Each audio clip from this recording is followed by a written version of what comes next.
it's a great experience releasing this book. It's a book about an author's journey, about writing the book, and then all the processes that the author goes through to make it finally a published product. It's an exercise in self-publication at the end with a very, very moving personal story behind it. So now it's over to the author, Padmini. I think this was the last project I did with my daughter, and it's a very happy book in the sense that it was something we did so joyfully together, and it was a very big learning lesson for me because I went through the process of discovering how I would continue living without my daughter there to support me. So that is why it was not just a self-publishing book, but it was a book on self-discovery also. Not just self-discovery, but in my case, it was self-recovery also. And I also realized that unlike these books, which are a work of passion, a coffee table book is one more of a matter of beauty. And it was brought home to me with brutal frankness from the first client who commissioned me to do a coffee table book. 300 pages of hard work, 400 photographs, proofreading, editing, rewriting and everything, and finally the book comes out, it's being released, and he hisses into my ear, "Don't worry, nobody is going to read it anyway." This is right in the middle of the release function. The other matter that really commended me to this book is it's very nice and small, easy to carry. So when you release it, there's no danger of dropping it. So there was this book that I did for Karur Vysya Bank, and I must say the client wrote most of the book themselves after I had been paid off. And then I was invited for the book release, and nobody told me that the book had burgeoned and burgeoned and burgeoned. Photographs of the board of directors again and again and again and again and again. And finally, they never told the President of India the weight of the book. So Mr. Pranab Mukherjee is told, now you will release the book. And then two aides de camp bring the book and they dump it in his hand, and he goes. Because he never thought that the weight was of that great an extent. Having struggled, he finally released the book, or as he said, released the book and unleashed the book, more or less.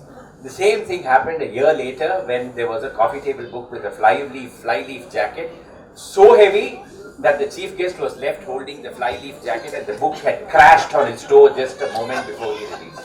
So none of those dangers is walking. But jokes apart, I thoroughly enjoyed reading the book. To me that was the great takeaway at the end of this whole thing. I also realized, like Valmiki's Ramayana, that a moment of great sorrow is what really spurred Padmini to take this book and finally bring it up. Valmiki says that the Ramayana begins with Ma Nishada, the shloka, which curses the hunter for having separated two Krauncha birds at a moment of great happiness, and that is how the Ramayana really begins.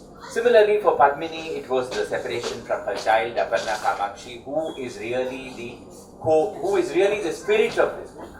She is there in every page of this work, and she is the one who really brings the book to life.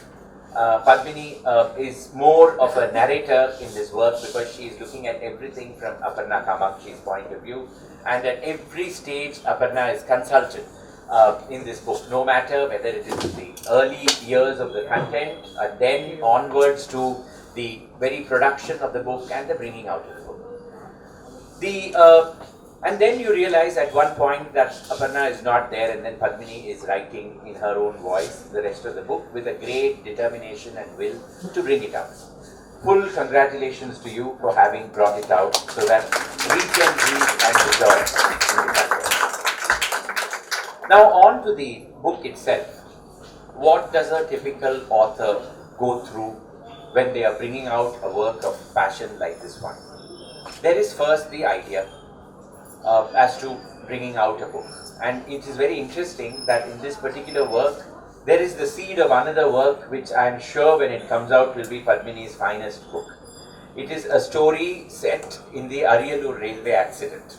I am sure which many people remember here today, sometime in the 1950s, for which Lal Bahadur Shastri took moral responsibility and stepped down as the railway minister. When I began reading this book, I found that the Ariyalur railway accident is there, and it kept me gripped.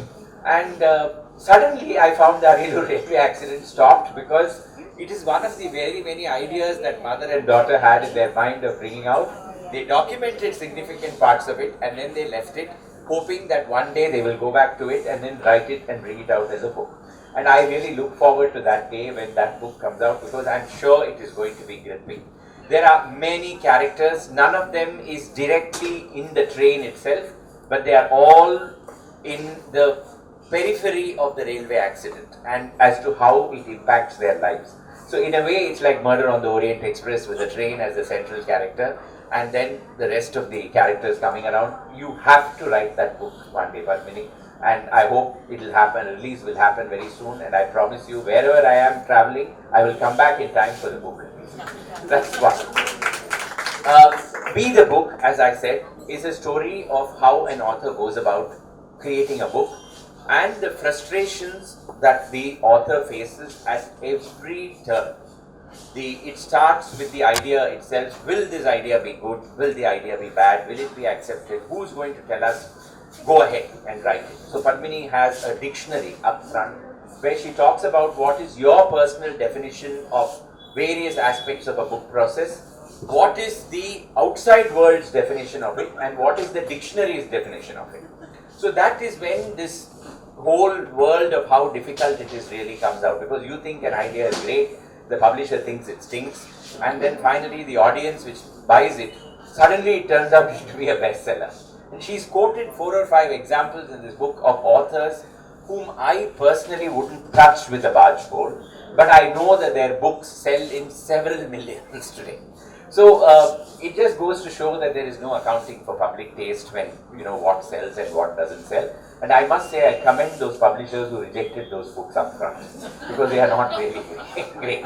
But so there is the whole process of the idea, then there is the process of writing, and finally there is the process of taking it around to the various publishers and saying, will you publish my book, will you publish my book, will you publish my book?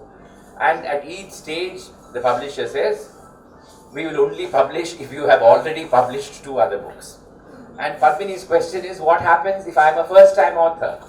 Who is going to publish me then? There isn't anybody like that. So finally it comes around to the travails of self-promotion, which as Cambrams we are total failures at.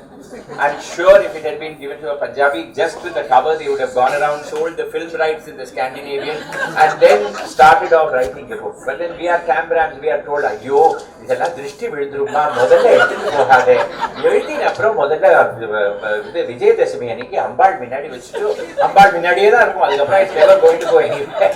So this humility that we are brought up with as good Cambrams and this frightful scare of the devil, and I'm not going to let out everything that is in the book, written with a great touch of humor. That is the most important thing, and Padmini herself writes a lot about the importance of being humorous in a book, which I think is certainly a very, very commendable thought, particularly in today's world where humor is really looked down upon. We have become very serious as a society, and we are becoming increasingly serious as a society.